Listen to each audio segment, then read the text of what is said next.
आज आख्खे गोंयभर आमी चयलो की लोकसभेक इंडिया अलायन्स घडोवन हाडली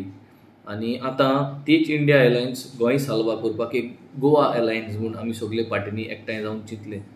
आज वी आर व्हेरी कॉन्फिडंट कित्याक आज लोकांक जाय युनिटी आनी युनिटी आसल्यारूच मुखार हे सरकाराक आमी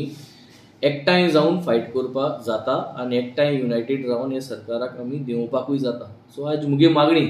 मुगे पांचूय विलेज ज्यो आज ZP इलेक्शनाक वयताय जावं ती बाणावले विलेज, वार्का village, Orlim village, Carmona village आनी कावेलोसीम विलेज, हे सगळे लोकांक मुगे मागणें की तुमकां भायर काडपाक घोडी कोण येवपाना, तुमगे मायंड चेंज करपाक जायत जां सांगतले, पूण आज युनिटी जालो आनी सगळी युनिटी जालो आसतना ही युनिटी मोडशी न्हू, कितेंय सांगो एकठांय जावन आमी जुनाचे 23 तारखेर 23 जून एकठांय जावन भायर या आनी आमी इंडिया अलायन्साचो कॅन्डिडेट बाब जोसेफ पिमेंता हो झाडू सिंबल आम आदमी पार्टीच्या सिंबलाचेर मारया आनी एकठांय आमी ताका इंडिया अलायन्स म्हणून जिखोवन हारया. थँक्यू.